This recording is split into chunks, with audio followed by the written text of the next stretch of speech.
for me, no matter who was coming to watch my kid, I was going to be nervous. I don't need them to be an expert, but I do need them to take it seriously, be willing to learn, and to have like a confidence in themselves. And it's more one-on-one than even going to school, right? Like you go to school and there's all these different players, but like you're in the safety of your own home. Welcome back to EpiPod. Danielle's had anaphylactic food allergies her entire life. And Sarah is a food allergy mom to 2 kiddos. Managing this invisible health condition can feel so isolating. Do you also feel like you have a degree in overthinking? If you're nodding your head like me, then you're in good company. Let's get you off that allergy island right now with people who get it. Ready to dive in? Hey, Danielle. Hey, Sarah. Today we are going to talk about all things childcare and allergies. Like, how do you freaking find somebody that can watch your kids and you feel good about leaving? Correct me if I'm wrong, but this is one of your top DM'd Totally. questions. Yes. I mean, as a dog mom, single girly whirly, like I can't imagine how overwhelming it would feel to go from you've cared for this little baby their whole lives and kept them safe up until this point, and you have a spouse that's like, we need to do the date night thing, or like your maid of honor in your sister's wedding, or like whatever it is. Yep.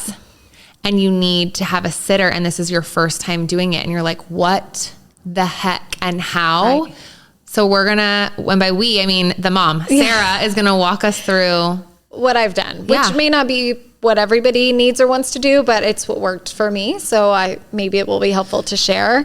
But yeah, I mean, you're so right. Leaving your kid is hard for most moms, I think. for anyone. Yeah. Without the food allergies. Right. And then you add on this really complicated thing that, by the way, I often feel like even doctors don't fully understand my kid or my situation the way that they should, or the way that I do. So then it's like, oh, this like teenager down the street, like what? And also it's not just like, oh, if they mess up, they get a tummy ache. Like, yes. No. It's not about like, they have to be perfect. Well, we're humans and we're going to be perfect, but like, you don't get this right, it could end in medical tragedy. emergency. Yeah. Totally. Medical emergency things. There's no like, there's everything is serious all the time. To me, it feels like impossible. Yeah, Did you feel like the first time you left the boys, and especially with the first time you left Graham with a sitter, like did it feel impossible? Yes. So the first time we left Graham at all, it was obviously before we knew about the allergies, and he was just drinking milk. So that was a different story. But I think the first time post allergy diagnosis, when he was eating food and, the stress was kicked in, I think it was with family. And even that was really hard. So I know a lot of people we hear from, they either only leave their kids with family, or they're like, I could never leave mine with my family, because they don't take it seriously the way that a trained professional might, or like someone you're paying to be in your house might. So it really obviously depends on the scenario. But I mean, even you, right? Like you talked before, you love your parents, they're wonderful human beings, and yet they don't give your allergies the respect that you feel like they deserve sometimes. I mean, we're always working through it. Like they are trying so hard. Yeah. Because it's different the way that I want things treated than when I was a kid. Right. And like they were eating trail mix, and I was just like always putting Benadryl on my skin. Anyways. No, it's always a conversation with them. But I remember like, even when I was little, my mom would get really upset with my grandparents because they would just give me lime sherbet because this lime sherbet, and you loved it when you were a kid. And my mom was like, she's lactose intolerant. Like you have to come with to the pediatrician with us now, because hello, like she's a full body rash. So like, I know my mom dealt with it too. Right. And so I mean, obviously everybody's comfort level, depending on personality and like who's in your life, is going to be different. But for me, no matter who was coming to watch my kid, I was going to be nervous. They weren't going to do it the way I needed or wanted, and was, hyper fixating on all the little details. You can't even enjoy yourself. Yeah. You can't even like, it was really, really hard. And so I guess I would start there, and to say, before we get into any of like the tips and tricks or the things I've done, is just to say that like, dude, if you are so anxious about leaving your food allergy child in the hands of anyone else, I've talked to some people who say they're anxious to even leave their child with their husband. I mean, which obviously is challenging for other reasons, you know, but sometimes it's a control thing. Sometimes it's not even the husband's fault. It's like the mom just has such tight, like, control issues. Well, even when we did the marriage episode and Mark joined us, like, Mark is super dad. Yeah. He is amazing. Allergy dad to the max. Yeah. He does the treatment. He does the lunches. He is allergy dad, creme de la creme. Oh yeah. And even he communicated that in that episode. It was one of the first ones, the first guest episodes that we did. Yeah.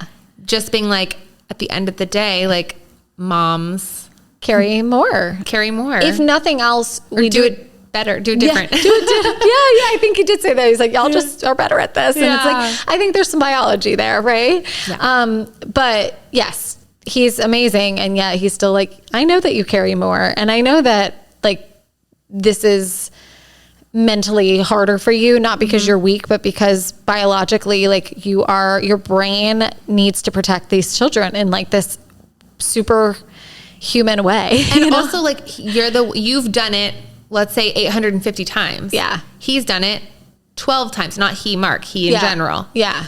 All right. I don't care if you're a mom, dad, Joe or Schmo, like 12 times versus 850 times. Like, that's just an experience difference. Yeah, totally. So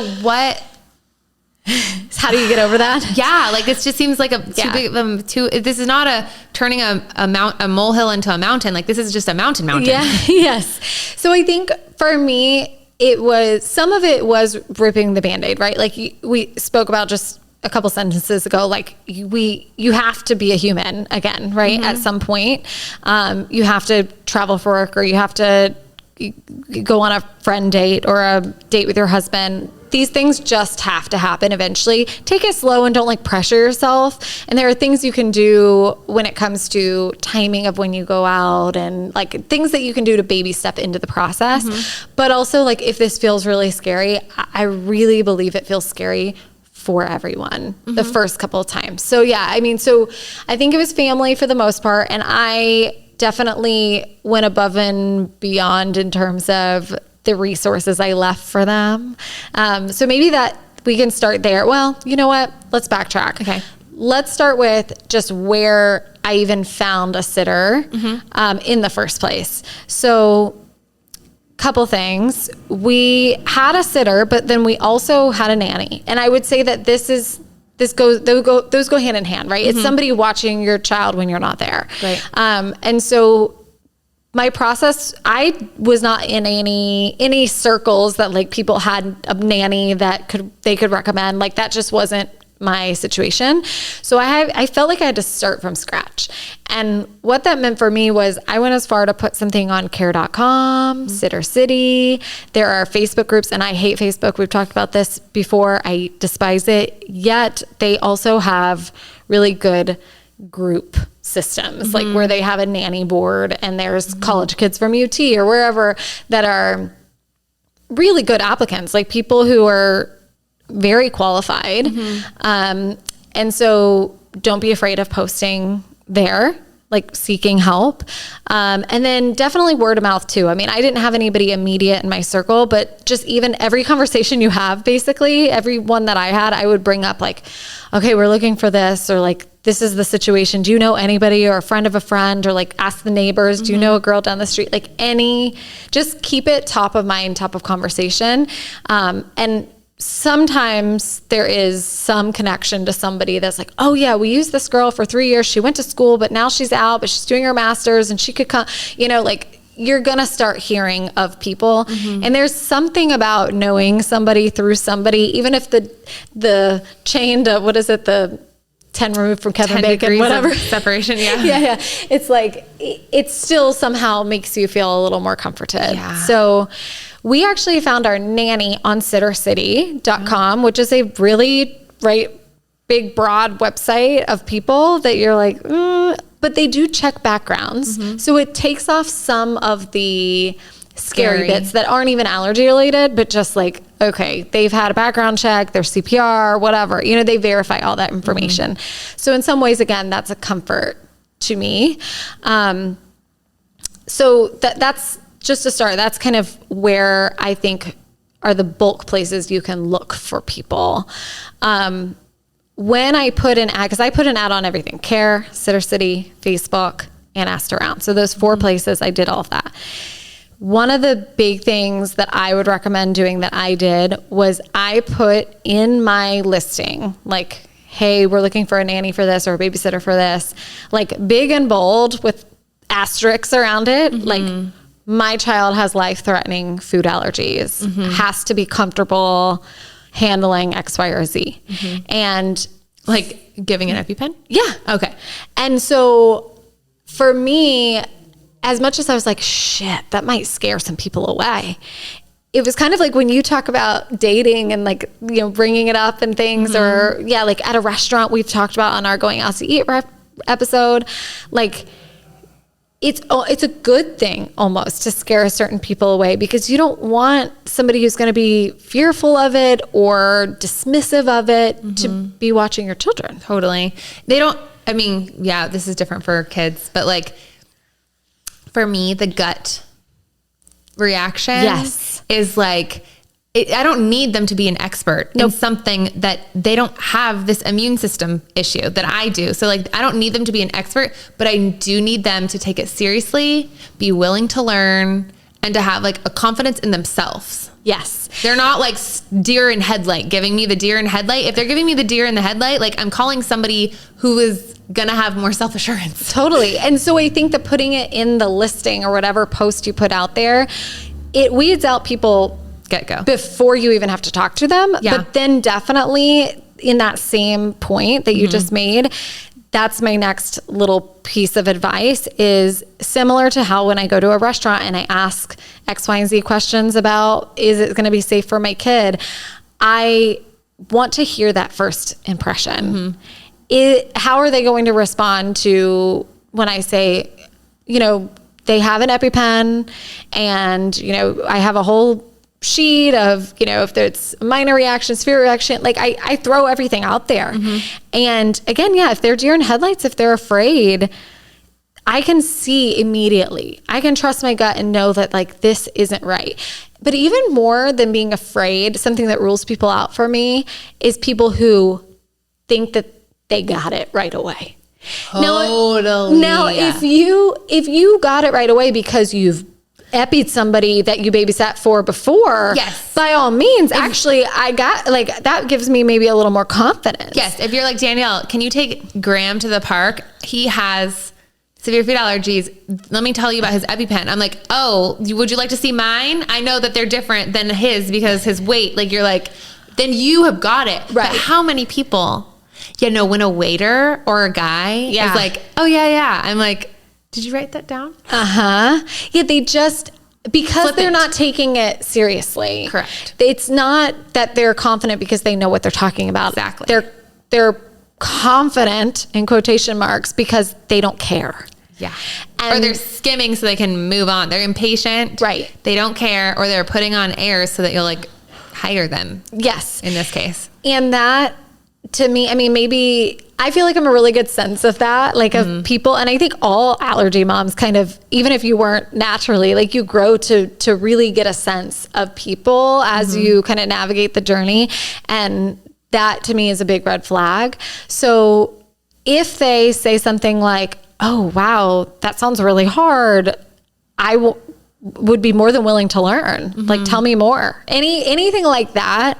Or even if they're honest, like, I've never had experience with that, but I'm happy to learn. And, you know, as long as you tell me what to do, like, I feel confident I can do that.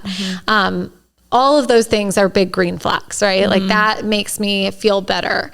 So just putting it out there and then trusting your gut. Yeah. I think is like a combo bullet number 2 for me. It's the Maya Angelou quote that you said before. Yeah. That when people tell you who they are, listen. Yes. Yeah. Yeah. So when people give you that reaction, don't question it. Right. And even like sometimes it does feel desperate as a mom. You're like, I just need to find somebody. I just need to go get a margarita with my husband. Yes. But obviously nobody takes a chance with their kid's life. So it's like, you just got to keep trucking on, as with a lot of things. So I think that is a big one. The other thing I would say, and this could maybe be like bullet number 3. Now it's time to hear from one of our sponsors, Larissa's Kitchen. Get 20% off the only certified top 9 allergen-free meat snack at larissaskitchen.com. That's LORISSAS kitchen.com. Use promo code EpiPod. Not only are they certified top 9 allergen-free by Menu Trinfo, they use 100% grass-fed and finished beef or free-range poultry, and they're 0 sugar. Larissa is an allergy mom that knows the struggles firsthand and founded Larissa's Kitchen to enable everyone to snack fearlessly. Use promo code EpiPod to get 20% off your first order at larissaskitchen.com. LORISSAS kitchen.com. I have always had people come for a trial run at my house, which feels maybe excessive to some people, but for me, it was really comforting, not only mentally for me, but also I think it was helpful for them to get a sense of like, is this going to be a good fit, even for babysitting? Totally. Am I going, I said I was confident, willing to, I'm going to learn. Yeah. I feel confident in my ability to learn and understand and be careful and follow directions. But oh my God, now they've left and this kid is hungry. Right. Yeah. What? And showing them the sheet, right? That FAIR document where it's 1 symptom, 2 symptoms, severe, mild, whatever. It's not confusing, but it's also not totally straightforward, and it's a little alarming. The amount of times that I have looked at the FAIR document and been like, hey, I'm having 2 symptoms. Let me text Sarah. Yeah. Because yeah, it can be helpful and also make you worried. Think it's bigger than what's actually happening. Yes. And which, again, I guess better to overreact than underreact. But Epi first, epi fast. There's the benefits outweigh there are no risks, or there are very low risks. All of those things. Yes. However, if even to a trained eye, that document is scary. Yeah.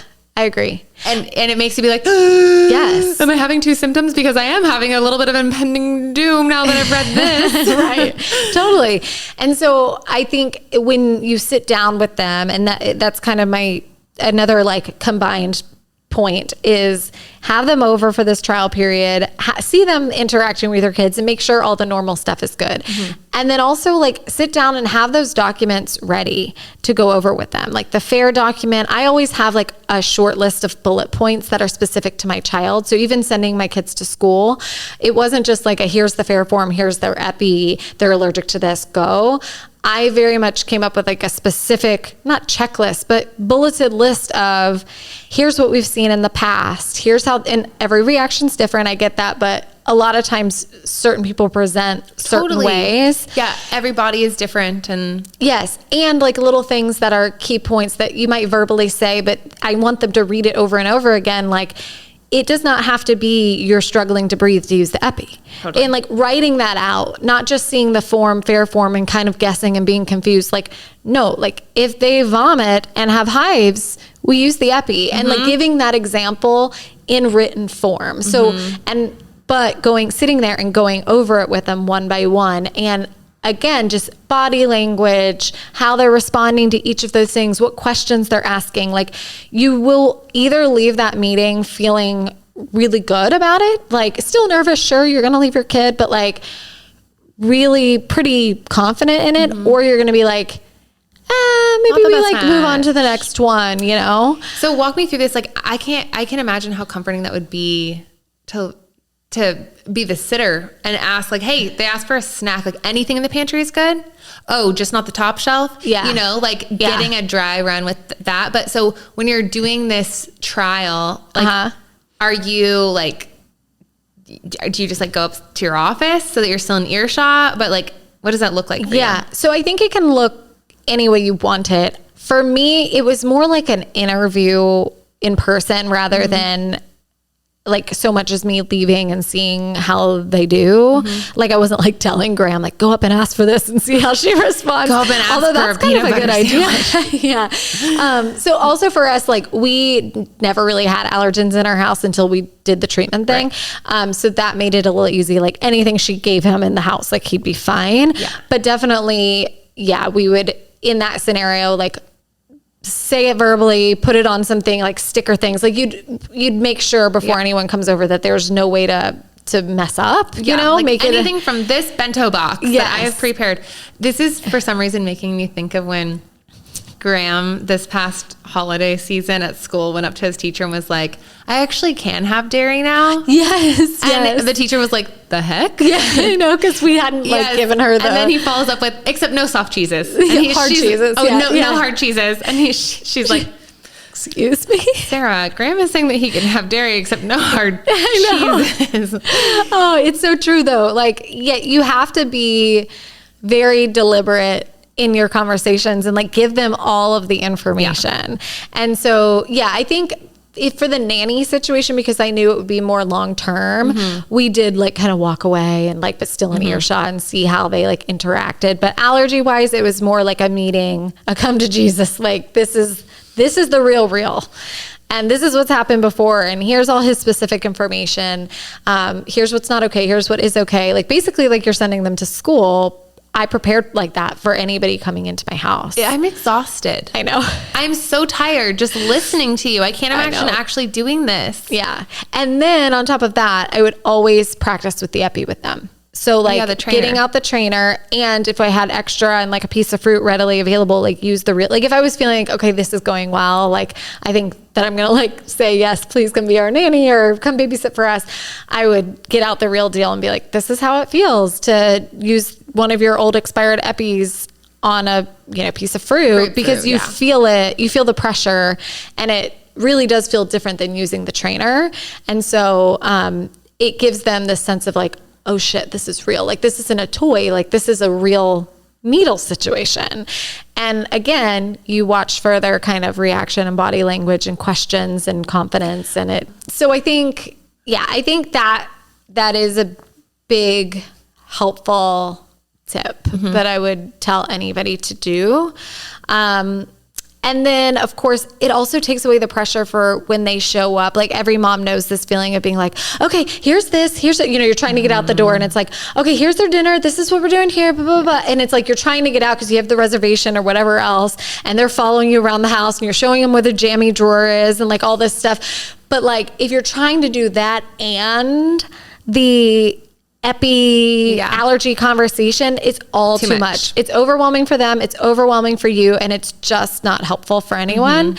And so it kind of takes the pressure off of that day of situation that you're in. It's more of like a review. Any questions? Yes. Versus like, let me teach you about allergies 101. Totally. Sarah, you're a super person, a super woman, a super mom, a super everything, because like, this is crazy. Yeah. This is so much. I mean, we all like most moms are doing this. Like it's a lot, but I think having someone like you recognize and see that it's a lot and say it out loud. Like I'm sure everybody listening in their cars or wherever right now is like, thank you, Danielle, for seeing it for what it is. I mean, like as an adult who lives with this every day, like this is crazy. Yeah. Like this is so much to handle. Like if you guys are feeling like, wow, if you're watching Sarah's Instagram and she does her monthly date night, she and Mark are off like eating all the allergens and on a like appetizer tour of downtown Austin. You're like, I just don't know if I could do that. Like, don't shame yourself because I don't know like how anybody would feel like they could do that. Like you really had to work up to that. Yes. And baby steps, like I said in the beginning, are really important. And I think going back to also something I said before about timing, we started real small in that like we would do all dinner, like be like, they'd need nothing tonight. Like they are full bellies. They need a movie. And to change into the pajamas. Totally. And we probably already changed them. And before that, actually, I mean, going back even further, I think the first couple times we left on a normal like babysitting thing, we put them to bed because, when they're little, they go to bed super early. So as much as I didn't want to stay out late because it's like you have to wake up early the next day with the kids, I mean, we would just go out at 8:30 when the kids were asleep, and all the sitter had to do was sit on the couch. And then here's the number to call me if something happens or whatever else, you know, or like, here's the pacifier to put back in their mouth, or if they start crying in the night, you know, like kind of the normal things. It took that element of fear away when you didn't have to do food. And then it, you know, baby stepped forward to, okay, now we've fed them and there's no food involved, but they are going to put them down for sleep. And they do need to kind of watch their bodies in case something happens or whatever else. Is it, I'm like now getting nitty gritty. Are you telling people like, hey, like don't bring milk into the house? Like don't bring a yogurt. Oh, such a good point. I don't know how I haven't or like said that yet. Do you have like okayed snacks for them? Yes, that was a big point of conversation. Yes, for our nanny every day. I mean, she basically had to change her diet because she was coming into our house. Well, I can't imagine like, I would be hyper fixating on like what's on their hands, or like if they're eating something and then Graham wakes up crying and they go like feel their forehead and you were just eating like yogurt covered raisins, like we have a problem. Totally. So we definitely asked people not to have, now things are different now, obviously with treatment, but yes, before we would ask them the day of pretty much to avoid the allergens. I mean, Graham would react from somebody who ate a cheeseburger, like one slice of cheese on a burger 4 hours before would kiss his cheek and he'd get a hive. Like that's how sensitive he was. No, that's how I am with peanuts. Like it will stay in their saliva for 24 hours. The answer is no. Yes. Yeah. And so, I mean, like touching, kissing on the cheek, just being in close surroundings with someone who had his allergens, like, is he going to have anaphylaxis in that situation? No, but like he's going to be uncomfortable or irritable or get a hive, and that is not going to be good for me to be not near him when that's happening, you know? And so, I would ask them to avoid his allergens, like at least the day they were coming, and definitely no bringing it in our house. Yeah. And we did have a situation with at one point, our nanny whom we love left, and we had to hire someone temporarily before Ethan started more of like a pre-K situation. And it was rough because there was a language barrier and we could communicate, but I think it was hard allergy wise because to communicate the depth and like understanding to her that she needed to have, she brought something in that wasn't good, like wasn't okay. And she felt bad about it and was very sweet. But I don't think she realized that something had milk. So again, going back to like the documents even that you leave, I mean, get as granular as butter is dairy and like all the little like side names for things. Milk would be so hard. For that. Yeah. And thankfully, again, we're in a better place now, but it can be tricky. I actually just had somebody ask a specific, like we went to a Japanese restaurant recently and it was really fun because they were using chopsticks and we had never done that before. And again, all thanks to treatment, we're in a different situation now that we can even do that. But somebody specifically asked, they're like, I think we could do it safely as in ingredients wise, but I worry about the language barrier. If that's an issue, like how do I really make sure that like I'm speaking clearly, that they understand, that they're telling me the right thing back, like, and I was like, oh man, it's true. I haven't been in so many situations because we're just tiptoeing into this new life we're living, but that is a concern. It's happened to me. Okay. I mean, the time I ended up in the hospital was the language barrier. Oh, wow.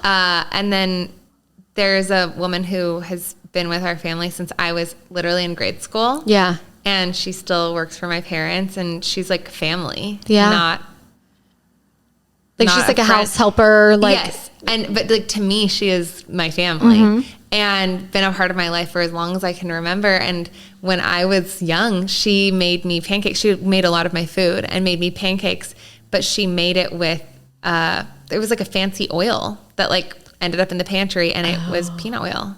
Wow. And I remember eating the pancakes and swallowing and just being like, Mom, like something's happening, da da da. And my mom was like, it's Bisquick. Like it's what you eat every single day. Like, I don't know. And we found out it was because of the oil. She didn't understand that nuts could also be oil.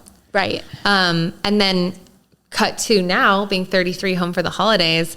I picked her up and noticed in her grocery bag that there was a nut bread, like a nut oat bread. Yeah. And I, again, with the language barrier, I had to pull out Google Translate. Yeah. And explain to her and apologize and just say, I'm so sorry, but actually, it is dangerous if you have it, because that's like where all the clothes go. Yeah. And like end up in her room. Okay. For after laundering, and then she'll like iron them and fold them and bring them down. Got it. So I was just like, this, like, it's usually okay as long as I don't eat it, but to have nuts in your room makes me nervous. Yeah.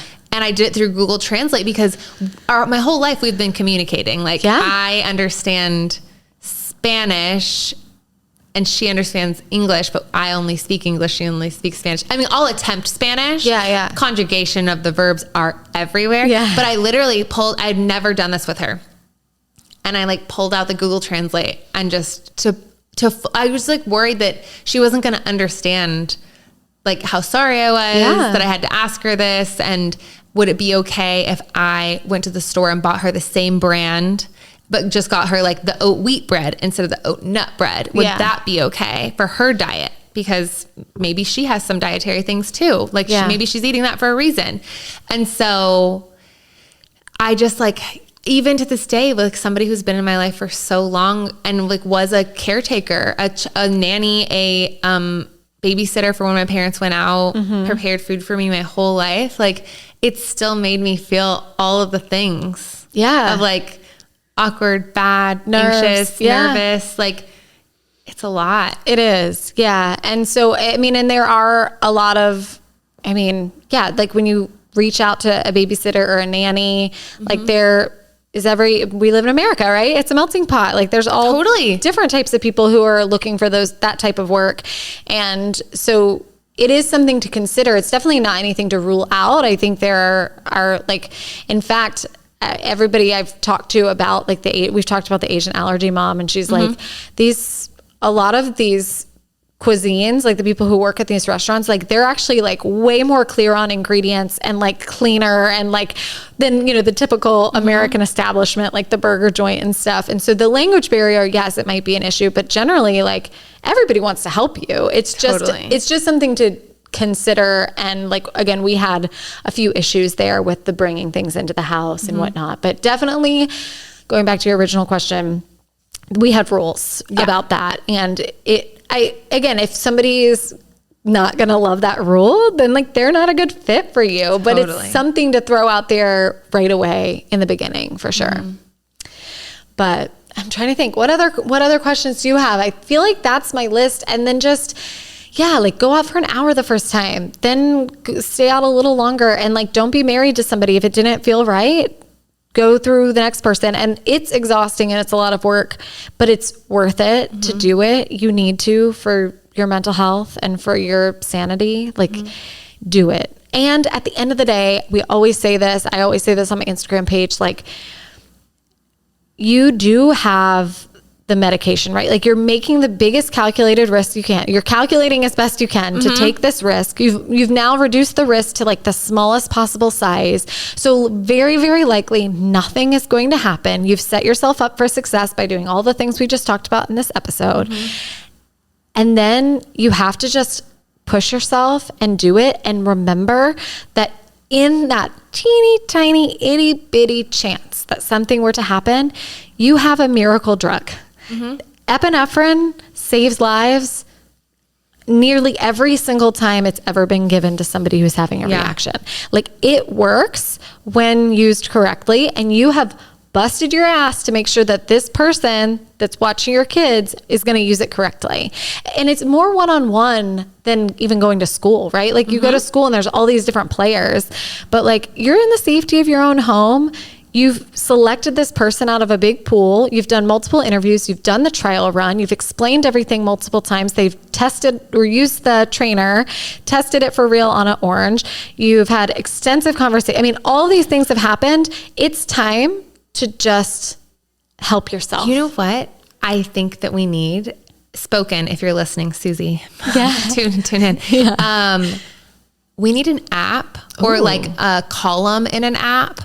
Where, cause I know like there was like a daughter of a friend of yours, but she was like in tip. She had allergies. Yes. She was in treatment. Yes. She knows about she this. Moved away, because sadly. A lot of these people are, I mean, like babysitters, like the Babysitters Club, like they're not that much older than some of the people they're babysitting. Yeah. So like, how do you like have some of that normalcy that like non-food allergies families have? Like there needs to be something that connects like a senior in high school. If I were a senior in high school, I'd be the perfect babysitter for a 6-year-old with food allergies too. Totally. I would know exactly what it meant to accidentally bring something in my little to-go dinner box that I brought over. I would know the FARE plan. I would know how to use an EpiPen. I would know not to give them something from the top shelf. Like we need to connect these people. That's such a good idea. My Right? gosh. Yeah. Or Somebody who,